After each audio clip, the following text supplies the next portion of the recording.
कोशिश तो हम कर रहे थे कि जो पूरा पेपर है एटलीस्ट जो ग्रामर से रिलेटेड है, जैसे सेंटेंस में एरर डिटेक्ट करना या बेटर वर्ड सब्स्टिट्यूट करना, सेंटेंस को इम्प्रूव करना, वो सारे के सारे हम बोर्ड पे डिस्कस करें। लेकिन बोर्ड पे फिर हमने देखा कि 10 ही सेंटेंस आ पाए हैं, तो कोशिश ये रहेगी कि 10 सेंटेंस डिस्कस करेंगे वीडियो के थ्रू, और बाकी के जो क्वेश्चन हैं वो एक स्लाइड पे दिखा के और आपको सिर्फ आवाज सुनाई दे, इस तरीके से डिस्कस करेंगे। आइए शुरू करते हैं। ये ए सीरीज वाला है क्वेश्चन पेपर, तो उस हिसाब से आप ध्यान रखिएगा। पहला सेंटेंस है, इसमें एरर डिटेक्ट करनी है किस पार्ट में सेंटेंस के है, और अगर कोई एरर नहीं है बिल्कुल भी, तो आपका आंसर डी होगा। पहला, the president reached back this morning after a visit to the southern states. देखिए, पहले तो मैं ये बताऊं कि गलती इसमें यहां पर है, रीच्ड बैक। जो रीच, अराइव, कम बैक और रिटर्न, ये 4 शब्द या फ्रेज हैं जिनका प्रयोग ऐसी परिस्थितियों में होता है। कहना ये चाहते हैं कि साउदर्न स्टेट्स के विजिट के बाद प्रेसिडेंट, राष्ट्रपति आज सुबह वापस आए। देखिए, जब आप ये जो रीच शब्द है, रीच शब्द का जो प्रयोग है ऐसे परिस्थितियों में किया जाता है जब आपका टारगेट किसी एम को अचीव करने का हो, प्राप्त करने का हो। जैसे आपने मान लिया जाना है चंडीगढ़, और आपका पर्पस सिर्फ ये हो कि चंडीगढ़ पहुंचना है, तो आप बीच बीच में ये कहेंगे कि अब हम पानीपत पहुंच गए हैं, यानी पानीपत आपने एक तरह से जो पॉइंट है वो अचीव कर लिया है। इसी तरह से आप अपना टारगेट भी अचीव करते हैं, टारगेट पे भी रीच करते हैं। इसी तरह से अगर आपका हाथ कहीं नहीं जा रहा है, जैसे मान लिया मेरा यहाँ पर इस घड़ी तक हाथ नहीं जा रहा है, तो कहा जाएगा I can not reach the clock. Reach का मतलब पकड़ पाना, अचीव कर पाना, प्राप्त कर पाना भी होता है।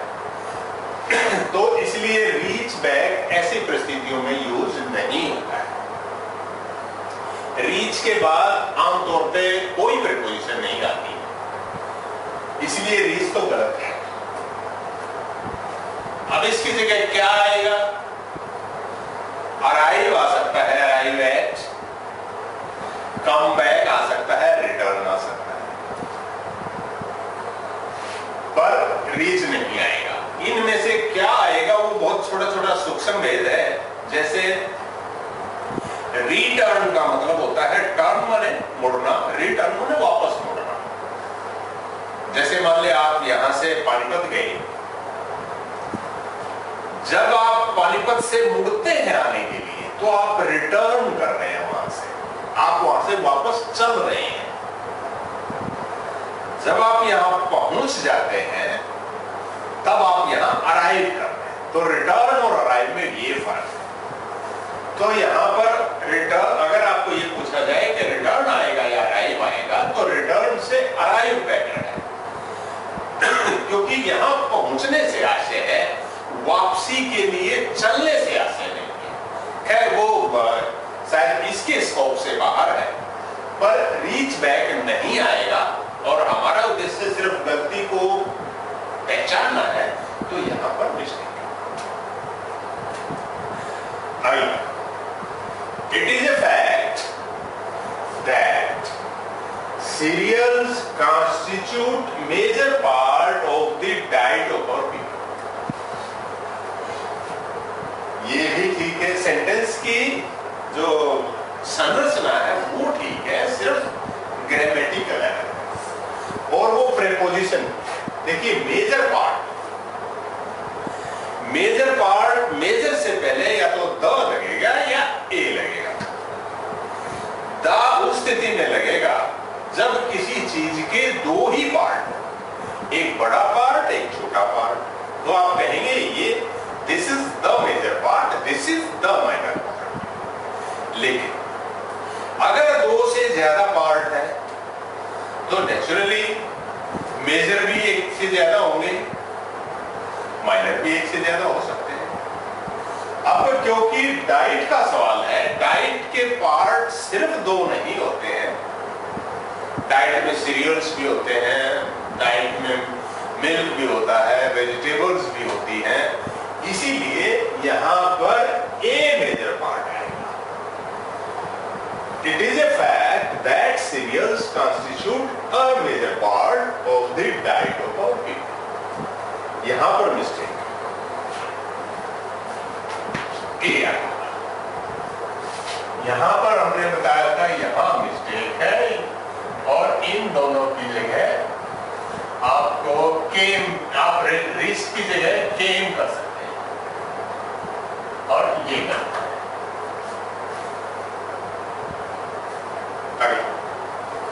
He did not observe carefully that what was in front of him. कहना ये चाहते हैं कि वो ये देखने, उन्होंने देखा नहीं ध्यान से कि उनके सामने क्या है। तो अब ये तो आपको जो सेंटेंस की स्ट्रक्चर है उसी में फ्लॉ है, वो आमतौर पे आपको नजर आ गया होगा कि दैट और व्हाट नहीं है ये दोनों, और ये जो व्हाट है this itself is enough, that is not required, that की जरूरत नहीं।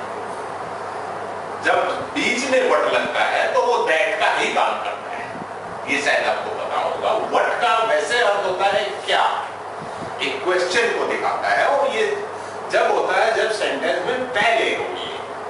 लेकिन अगर आपका सेंटेंस इंटेरोगेटिव नहीं है और सेंटेंस के बीच में व्हाट आया हुआ है तो वो दैट का ही काम करता है। तो he did not observe carefully what was in front of him. That superfluous है, फालतू है, गलत करता है। अगला, most of the residents were outside the building when it was collapsed. देखिए was collapsed का मतलब पैसिव वॉइस का सेंटेंस है, तो कहने का मतलब है जब इसको गिराया गया, गिराया थोड़ा ना गया बिल्डिंग को, और अगर गिराया गया ही अभिप्राय होता तो कोलैप्स्ड की बजाय डिस्ट्रॉयड लिखते।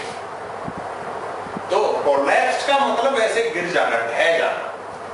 तो जब ढह जाना इसका अर्थ है तो पैसिव वॉइस में सेंटेंस नहीं बनेगा, और ये जो वाज है ये सेंटेंस को गलत करता है, तो वाज वहां पर नहीं होना चाहिए। अगला sentence, Egyptian cotton is superior than Indian. जो इजिप्ट की कॉटन है, मिस्र की जो रुई है या कॉटन है, कपास है, वो भारतीय जो कॉटन है उससे बेहतर है। देखिए ये जो सुपीरियर है, हमने एक और वीडियो में बताया था, ये 3-4 वर्ड है जो OR में एंड होते हैं, सुपीरियर, इंफीरियर, जूनियर, सीनियर। इनके बाद देन नहीं आता है, देन की बजाय टू आता है। बस यही इसमें मिस्टेक थी।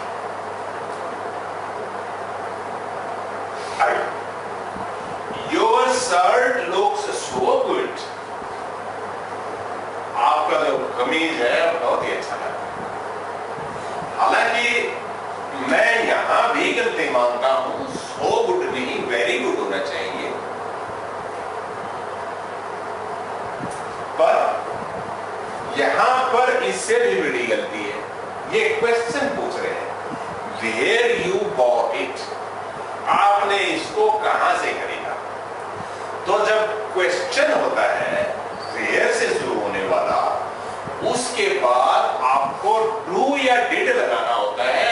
ये टेंस पे निर्भर करता है कि हेल्पिंग वर्ब कौन सी है, क्योंकि ये पास्ट इंडेफिनिट का सेंटेंस है, इसीलिए where did you buy it ये होगा यहां।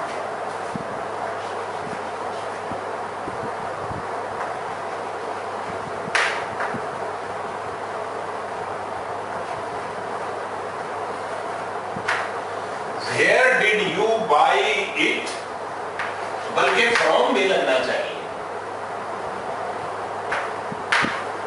Where did you buy it from, आपने इसको कहां से खरीदा। ये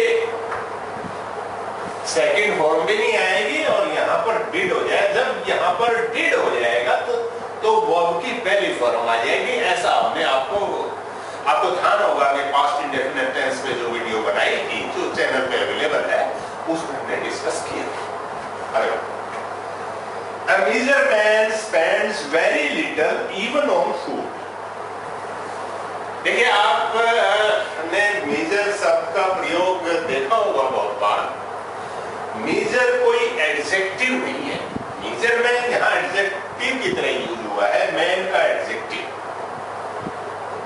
जैसे कंजूस अगर कहें, कंजूस के आगे हम कंजूस आदमी, कंजूस लड़की, कंजूस औरत, ऐसा कंजूस बढ़िया, ऐसा हम बढ़िया की क्वालिटी बताने के लिए नहीं कर रहे। ये जो मेजर है ये अपने आप में सब कुछ लिए हुए है, तो इसके आगे मैन लगाने की जरूरत नहीं है। अब जो खाने पे बहुत ही कम खर्च करता है, वो मैन हो या वुमेन हो या गर्ल हो, कुछ भी हो, वो मेजर है बस। तो ये मैन इसमें सुपरफ्लस है, मैन की जरूरत नहीं है। यही मिस्टेक इसमें मुझे लग रही है। बाकी तो जब ऑफिशियल आंसर की यूपीएससी की आ जाएगी तब हमें पता नहीं रहेगा। ये पेपर तो मुझे कहीं से मिल गया इंटरनेट पे देखते देखते, मैंने कहा चलो डिस्कस कर देते हैं। तो आपके अगर आंसर मेरे से मिल सकते हैं तो आप इतना सिर्फ एश्योर रह सकते हैं कि हाँ भाई उनका भी यही सोच है, हो सकता है मेरा ठीक हो। आपकी जो आंसर की ठीक या गलत होने की प्रोबेबिलिटी बढ़ जाती है। बाकी जो सही आपका आंसर है या नहीं है वो तो तभी माना जाएगा जब आपका यूपीएससी की आंसर की में जो आंसर दिया हुआ है उससे मेल खाएगा तो। और उसका रीजन है, मैं आपको बताता हूं। देखिए, दो चीजों की डेवलपमेंट है, लैंग्वेज और ग्रामर। पहले लैंग्वेज आई है, ग्रामर बाद में आई है। और लैंग्वेज ज्यादा डेवलप हुई, जब ग्रामर बनने लगी तो ग्रामर डिफरेंट जगहों पे डिफरेंट आदमियों के डिफरेंट ओपिनियन बने। इसलिए ग्रामर में जब हम सोचते हैं तो कभी कभी हमारे रूल अलग अलग हो सकते हैं। एक आदमी को ये ठीक लगे, दूसरे को ये ठीक लगे। इसलिए ग्रामर में बिल्कुल हार्ड एंड फास्ट नहीं होता है। और मेरे ख्याल से इसलिए हिदायत होती है जो पेपर सेट करते हैं उनको कि आप कहीं भी ऐसा क्वेश्चन मत दीजिए जिसमें थोड़ी बहुत भी एम्बिग्विटी हो, यानी ये भी ठीक है ये भी ठीक है ऐसा चांसेस हो, ऐसा मत क्वेश्चन दीजिए। एनीवे, क्वेश्चन ये था कि आपका आंसर जब यूपीएससी के आंसर की में जो क्वेश्चन के आंसर दिए हुए उनसे मेल खाता है तो आप पूरी करेक्टिव मानिए, और मेरे जो आंसर मैं बता रहा हूं उनसे अगर आपका मेल खाता है तो आप सिर्फ ये मानिए कि ठीक है उनका भी यही कहना है। जैसे आपके किसी दोस्त से मेल मिल जाए तो आपका थोड़ा भरोसा बढ़ जाता है। नेक्स्ट, अच्छा इसमें शायद हाँ क्वेश्चन नंबर 5 हमने डिस्कस नहीं किया है क्योंकि क्वेश्चन नंबर 5 मुझे लगता है कि ठीक है उसमें किसी इंप्रूवमेंट की जरूरत नहीं है, उसमें कोई एरर नहीं। 9, I have sent you a letter last month। हमने पिछले महीने आपको अपना लेटर भेज दिया है। देखिए, ये भी प्रेजेंट इंडेफिनिट टेंस की वीडियो, प्रेजेंट इंडेफिनिट नहीं प्रेजेंट परफेक्ट पे जब हमने वीडियो बनाई के यूज में और पास्ट इंडेफिनिट के यूज में कहां पर फर्क है? दोनों ही भूतकाल की घटनाओं को बताते हैं, बट फिर भी उनमें फर्क होता है कहां पर आपने किसको यूज करना है। और उसमें ये बताया था कि जब आप एक पॉइंट दे देते हैं कि आपने कोई काम कब किया या कोई काम किसी ने कब किया, अगर वो पॉइंट बता दिया है तो आपने हमेशा पास्ट इंडेफिनिट टेंस लगाना है, प्रेजेंट परफेक्ट नहीं लगाना है। जैसे अगर आप कहें कि I have washed the car, इसका मतलब है कार आपने अभी अभी धोई है। और अगर आप कहें कि I washed the car at 6 o'clock, चाहे उस टाइम पे 6:30 ही बजे हो, लेकिन अगर आपने 6 o'clock बोल दिया है तो आप वॉश्ड कहेंगे, वहां पर आई हैव वॉश्ड नहीं। इसमें क्योंकि इन्होंने लिखा है लास्ट मंथ, इसका मतलब स्पेसिफाई कर दिया है तो प्रेजेंट परफेक्ट टेंस का यूज नहीं होगा, यहां पर पास्ट इंडेफिनिट का यूज होना चाहिए था, और वही इसमें मिस्टेक है। आई हैव सेंट नहीं आना चाहिए, हैव कट के आई सेंट सिर्फ रहना चाहिए। I sent you a letter last. तो मैं सजेस्ट करूंगा कि जिसको ये अभी भी क्लियर नहीं हुआ है, हमारे जो पास्ट इंडेफिनिट और प्रेजेंट परफेक्ट में जो फर्क बताती है, और वीडियो का टाइटल है प्रेजेंट परफेक्ट टेंस, वो अवेलेबल है इंटरनेट पे हमारे चैनल पे, वहां आप देख सकते हैं। अगला, all the glitters is not gold. ये एक प्रोवर्ब है अंग्रेजी की, इनकी सेट लैंग्वेज होती है, एक वर्ड फिक्स होता है, उसी तरह आपको यूज करना होता है। तो उस प्रोवर्ब में द ग्लिटर्स नहीं है, दैट ग्लिटर्स है, द की बजाय दैट होगा यहां। All that glitters is not gold, इसमें ये गलती। एक और ले लेते हैं, थोड़ा सा स्पेस बचा था बोर्ड पे, और उसमें उस सेंटेंस तो वो काफी बड़ा है, उसमें वो लेंगे जहां से हमारी गलती पे ध्यान चला जाए। The administrator is entrusted the responsibility। देखिए, जब is आ गया है और वर्ब की थर्ड फॉर्म आ गई है is entrusted, तो आप ध्यान रखिए कि entrusted वर्ड, entrust का मतलब होता है कि जिम्मेवारी डाल देना। जब आपका इंटरेस्ट वर्ड पैसिव वॉइस में यूज हो रहा है तो उसके बाद विद लगता है। The administrator is entrusted with, यहां पर विद आएगा, ये गलती थी, इसमें विद छूट गया। अगर एक्टिव वॉइस में सेंटेंस हो, जैसे I have interested this responsibility to my son, इसमें विद लगाना जरूरी नहीं। I interested this responsibility to my son, मैंने ये अपनी जिम्मेवारी अपने बेटे को दी थी। लेकिन अगर इसको पैसिव वॉइस में बनाए this my son has been interested with this responsibility by me, तो वहां पर विद आएगा इंटरेस्ट के बाद, तो ये पर इसमें बाकी जो 12 से लेके और 20 तक के सेंटेंस हैं, उनको हम कोशिश करेंगे कि अभी एक स्लाइड के द्वारा बना के और इसके साथ ही एंड में जोड़ दें, देखते रहिएगा। और इस तरह बताइएगा आपको कुछ अगर ये यूजफुल लगी हो तो आगे ऐसे करते हैं। लेकिन वही है कि अगर आपके लिए यूटिलिटी है, अगर आपको लगा हो कि नहीं समझ ही नहीं आया या कोई फायदा नहीं है बात, तो छोड़ो, ये आप पे डिपेंड करता है, क्योंकि पर्पज ही ये है इन सीरीज का या मेरा ये वीडियो या ऑडियो बना के यूट्यूब पे डालने का पर्पज ही ये है कि किसी को कहीं पर लाभ हो जाए, और अगर किसी को कहीं पर लाभ नहीं हो रहा तो फिर छोड़ दें। आप बताते रहिएगा, कर्म जरूर कीजिएगा। ऐसा नहीं है कि आप सिर्फ लाइक ही करें या आप सिर्फ अच्छा है यही करें। मैं चाहता हूं कि जो कमी आपको लगी है वो बताएं कि इसको और बेहतर कैसे किया जाए, ताकि मेहनत तो होनी है, क्यों ना ऐसे ढंग से हो कि उसका लाभ ज्यादा से ज्यादा हो। Anyway, thank you.